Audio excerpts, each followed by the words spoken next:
Hi friends, இன்றைக்கி நாட்டுக்கோழி குழம்பு தான் செய்ய போகிறேன். நல்லெண்ணெய் ஊற்றிருக்கேன். பட்டை வகை போட்டுக்கோம்,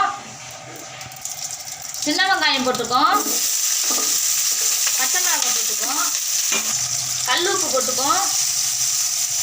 இப்போ நம்ம மிக்சியில் அரைச்சது எப்படின்னா தக்காளி, பூண்டு, இஞ்சி, ஜீரகம், மிளகு, அப்புறம் இது ஃபுல்லாகவே நாட்டுக்கோழிக்கு அரைச்சி ஊற்றுங்க, நல்லாயிருக்கும். மல்லித்தழை, கருவேப்பிலை போட்டுக்கோம்.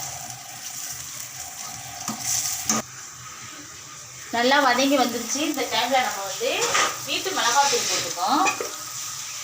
இதுமாரி நாட்டுக்கோழி செய்யும்போது வானல் கொஞ்சம் அகலமான பாத்திரமாக எடுத்துங்க. அப்போ தான் கறி நல்லா வெந்து வறுத்துட்டு கரெக்டாக இருக்கும். மிளகாய் பொடி போட்டு நல்லா அந்த பச்சை வாசனை போகிற அளவுக்கு நல்லா வதக்கிங்க. நாட்டுக்கோழி இதேமாரி செஞ்சு பாருங்கள், சூப்பராக இருக்கும். இப்போ நம்ம கறி போட்டுக்கலாம். நாட்டுக்கோழி எடுத்துக்கிறேன். 1.5 கிலோ நாட்டுக்கோழி எடுத்துருக்கேன். இங்கே பாருங்கள், நல்லா பீஸ்லாம் நல்லா கட் பண்ணி க்ளீன் பண்ணி வச்சாச்சு. இங்கே பாருங்கள், அதில் போட்டுக்கங்க. நல்லா போட்டு நாட்டுக்கோழி நல்லா வேகணும்.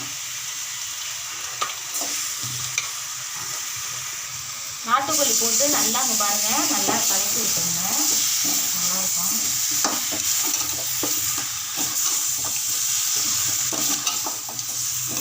அடி பிடிக்காமல் கிண்டி விடுங்க.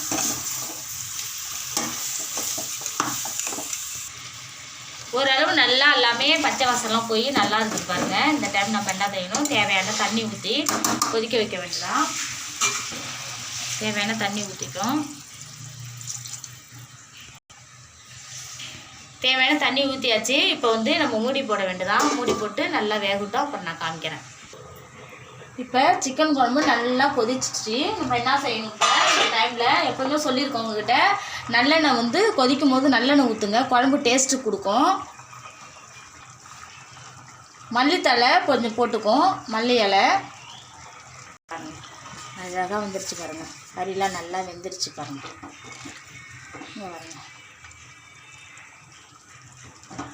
கறி நல்லா வந்துருச்சு.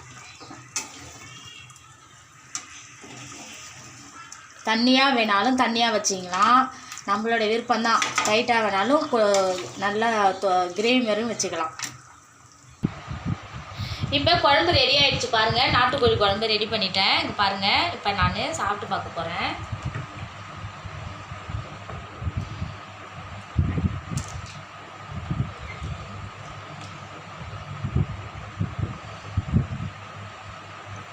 இது நீங்கள் இது போல் செய்யுங்க. சளிக்கெல்லாம் நல்லது, உடம்புக்கு நல்லது. இந்த நாட்டுக்கோழி கடையில் இருந்தால் வாங்கிக்கங்க, வீட்டில் இருந்தாலும் உங்கள் விருப்பம்தான்.